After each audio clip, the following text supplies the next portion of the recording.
سمیع اللہ خان صاحب کا جو بیٹر سی لندن سے ہیں ان سے میں درخواست کروں گا تشریف لائیں. السلام علیکم.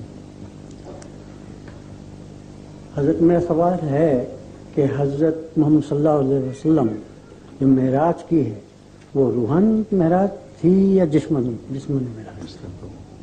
اس کا پہلا تو ایک سوال ہے. اس سوال کے جواب میں اللہ جسم رکھتا ہے یا روحانی وجود ہے؟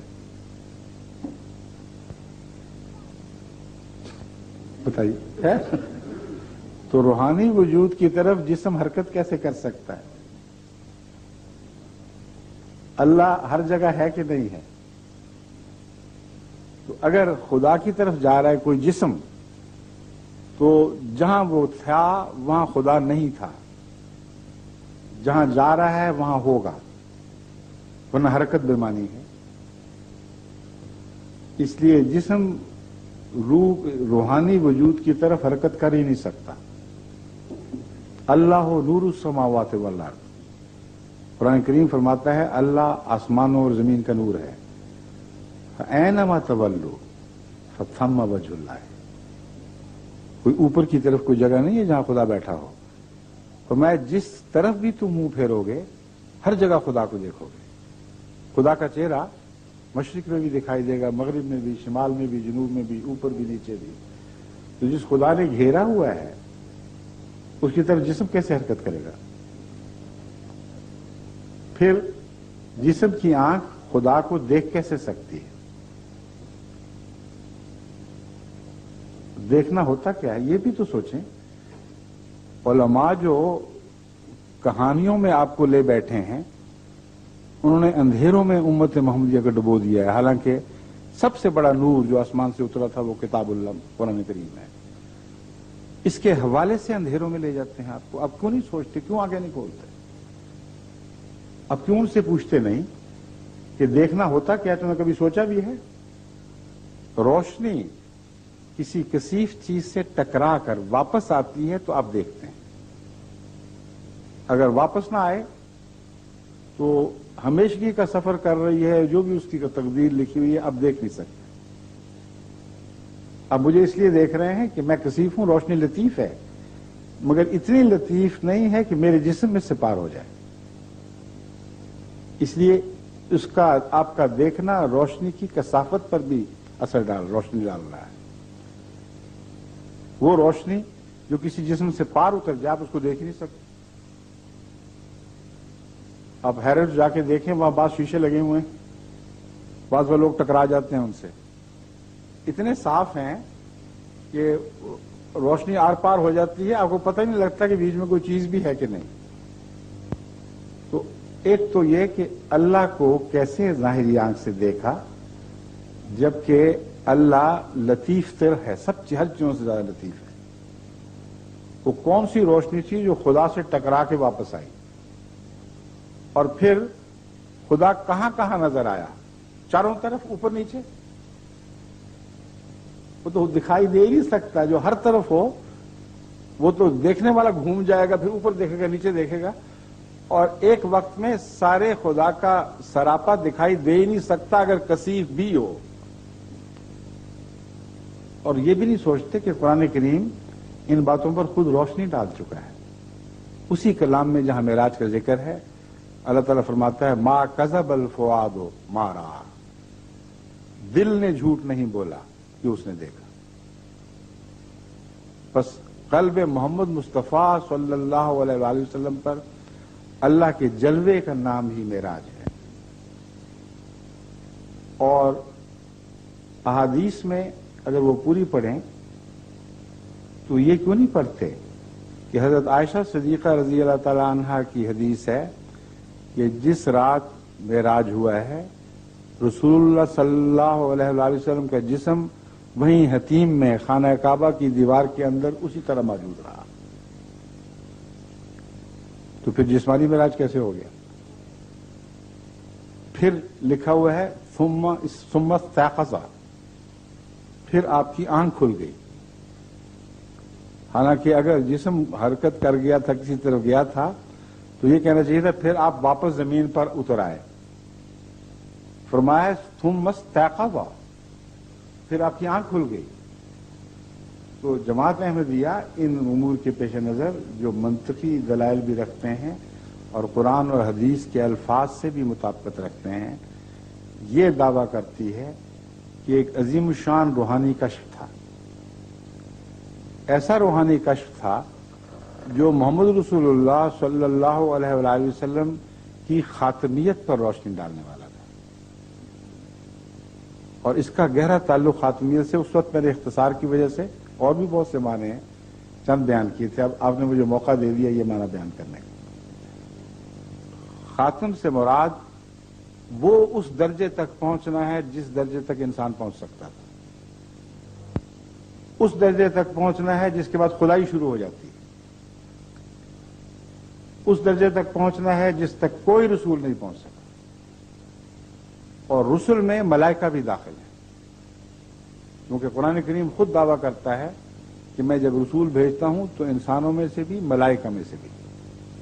اب معراج کا مضمون سمجھیں تو آپ حیران رہ جائیں گے کہ خاتمیت کی سب سے پاک تصویر معراج نے کھینچی ہے. رسول اللہ علیہ وسلم سفر فرماتے ہیں یعنی بظاہر طور پر جو میں آسمانوں کا، اور ایک مقام پر آ کر ہر آسمان پر کچھ نبی اس درجے پہ نظر آئے پیچھے رہ گئے، کچھ اور نبی اس درجے پر پیچھے رہ گئے، یہاں تک کہ 7 آسمان ختم ہوئے اور سب انبیاء پیچھے رہ گئے. پھر جبرائیل نے ایک مقام پر جا کر ساتھ چھوڑ دیا. انہوں نے کہا اس سے آگے میرے پر جلتے ہیں، یعنی تجھے وہ قرب الہی کا مقام نصیب ہوا ہے جس کو برداشت کرنے کی مجھ میں طاقت نہیں ہے. تمام مخلوق سے افضل یہ مطلب ہے خاتم کا، اس حد تک پہنچنے والا جس سے آگے پھر مخلوقات کی مجال نہیں ہے کہ آگے قدم رکھیں. وہ خدائی کی وہ صفات ہیں جن میں کوئی شریک نہیں ہے، نہ ہو سکتا ہے نہ سمجھ سکتا ہے. سدرت منتہا وہاں دیکھی. قرآن کریم فرماتا ہے سدرت منتہا کیا ہے؟ وہ بیری جو بارڈر پہ لگی ہوئی ہے. اب یہ مولوی جو ظاہری ترجمے کرتے ہیں ان کو پتہ ہی کچھ نہیں، نہ دین کا نہ دنیا کا، کوئی عرفانی نصیب نہیں. آپ کو خام خواہ دھوکے دے دے کے ستیہ ناش کیا ہوا ہے ان مسلمانوں کا بیچاروں کا، روشنی سے نکال کر اندھیروں میں لے جاتے. اب بیری وہاں کیا کر رہی ہے اب بتائیں؟ اور بیری ازل سے وہاں تھی تو رسول اللہ صلی اللہ علیہ وسلم سے نعوذ باللہ تو بیری افضل ہو گئی. رسول اللہ صلی اللہ علیہ وسلم تو ٹچ کر کے واپس آ گئے، بیری وہیں کھڑی ہے. سمبل ہیں یہ، ان کو سمجھیں. عربوں میں بھی رواج تھا، ہمارے پنجاب میں بھی رواج اب تک رہا ہے. میں خود دیہات میں چکر لگاتا رہا ہوں. بیریوں کی باڑ لگائی جاتی ہے حدیں بتانے کے لیے، اور بیریاں اس لیے لگائی جاتی ہیں کہ جو جھاڑ بیری ہے اس کو پار کرنا بڑا مشکل کام ہے، کانٹے بڑے سخت ہوتے ہیں. اس لیے سب سے اعلیٰ باڑ جو سرحد کی حفاظت کرتی ہے وہ بیری ہے. تو بیری سمبل تھا اس حد کی جہاں انسانیت کا دور ختم ہو گیا، جہاں تنہا خدائی ہے. اور یہ عرش کا معنی یہ بھی ہے، وہ مقام جہاں کوئی مخلوق شریک نہیں ہے، صرف اللہ ہے. رسول اللہ صلی اللہ علیہ وآلہ وسلم کی اس مقام تک رسائی ہوئی ہے. یہ پیغام بھی معراج میں ہے اگر آپ اس کو مانوی سمجھیں، روحانی سمجھیں، ورنہ کچھ بھی نہیں، ورنہ تماشا ہے. وہ تماشا جس کو دنیا میں کوئی معقول آدمی کسی قیمت پہ تسلیم نہیں کرے گا. کیونکہ اگر روشنی کے کندھوں پر بیٹھ کے دیا خدا تک جانا تو درکنار کائنات کا سفر شروع کریں تو روشنی کی رفتار سے تیز تو کہتے ہیں کہ جسم چل ہی نہیں سکتا. سائنس ثابت کر چکی ہے کہ بھسم ہو جائے گا، ختم ہو جائے گا. روشنی کے کندھوں پر بیٹھ کے سفر کریں تو 20 ارب سال حرکت کرتے رہیں تب بھی اس کائنات کے کناروں تک بھی نہیں پہنچ سکتے. اور ابھی اور بھی بہت سی کائنات ہیں.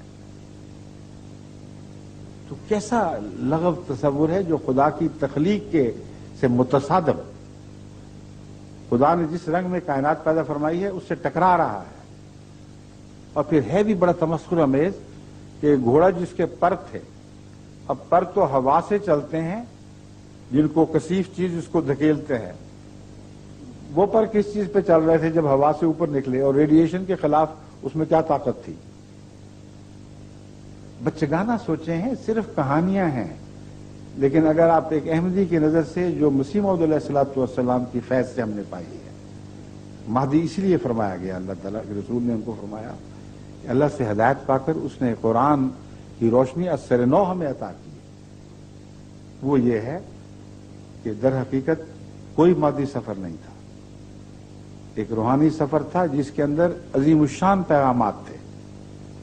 مثلا اسی معراج کے متعلق لکھا ہے کہ آپ کو رستے میں ایک بڑھیا ملی، اس بڑھیا نے 3 کٹورے اٹھائے ہوئے تھے، ایک کٹورے میں دودھ تھا، ایک میں شراب تھی، ایک میں پانی تھا۔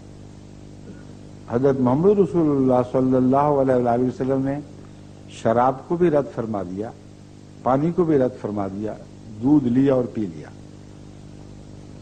جبرائیل جو ساتھ تھے انہوں نے کہا یا اے رسول اللہ، آپ نے صحیح فیصلہ فرمایا ہے، یہی آپ کا مقام ہے۔ اب کیا مطلب ہے اس کا؟ اور فرمایا، جبرائیل نے عرض کیا کہ یہ دنیا تھی جو آپ کا امتحان لے رہی تھی، بڑھیا دنیا تھی، تو کیا اس وقت صحابہ سمیت سارے کفار تمام منطقے زمین کے سمٹ کر ایک بڑھیا بن کر اوپر چڑھے ہوئے تھے کہیں؟ لازماً ماننا پڑے گا کہ تمثیلات ہیں، ان کی تعبیر کرنی ہوگی۔ اگر جسمانی کھیل بناؤ گے تو محض لغو کہانیاں ہیں جن کے معنی کچھ نہیں بن سکتے۔ روحانی معنی سمجھیں گے تو محمد رسول اللہ صلی اللہ علیہ وسلم کا مرتبہ اور مقام اس طرح آپ کو سمجھ آئے گا، اس سے پہلے آپ کا تصور بھی وہاں نہیں گیا تھا۔ اب میں آپ کو بتاتا ہوں مراد کیا ہے۔ ہم کہتے ہیں روحانی معنی ہے، تصویری زبان ہے۔ تصویری زبان میں یہ بتایا گیا ہے کہ پانی زندگی قائم رکھنے کے لیے ضروری ہے، لیکن اکیلا پانی کافی نہیں ہے۔ حیات تو ہے، لیکن تنہا پانی پر حیات مبنی نہیں ہے، توانائی بھی چاہیے۔ شراب میں توانائی تو ہے، لیکن ایسی توانائی ہے جو جسم کی توانائی کھا جاتی ہے، اور خون ہی کو جسم کے کناروں پر پھینک کر اس کا میٹابولزم تیز کر کے ایک توانائی بخشتی ہے۔ اور شراب پر بھی کوئی شخص زندہ نہیں رہ سکتا، کھائے بغیر نہیں رہ سکتا۔ تبھی شرابیوں کو کباب کی بھی ضرورت پڑتی ہے، اپنا گوشت گھل رہا ہوتا ہے، اس لیے دوسرا گوشت کھانا پڑتا ہے۔ ایک دودھ ہے اور صرف ایک دودھ ہے جس کو آج تک کامل غذا سمجھا گیا، قرار دیا گیا۔ ہر تحقیق نے اس کو ثابت کیا، کوئی انسانی تحقیق اس کے خلاف فیصلہ نہیں دے سکتی۔ صرف دودھ ہے، مکمل غذا۔ ایک شخص جو ماں کے پیٹ سے نکلتا ہے 2 سال 2.5 سال تک کون سی روٹی کھاتا ہے؟ صرف دودھ پیتا ہے، اور دودھ سے اس کی ہڈیاں بھی بن رہی ہیں، اس کا دماغ بھی بڑھ رہا ہے، اس کی جلد بھی بڑھ رہی ہے، اس کے ناخن بن رہے ہیں، اس کے بال بن رہے ہیں، اس کا ہر عضو بن رہا ہے، اور بہترین صحت۔ اتنا پیارا لگتا ہے وہ بچہ جو دودھ پر پلتا ہے، اس میں کوئی کثافت نہیں، کوئی میل نہیں، کامل غذا ہے۔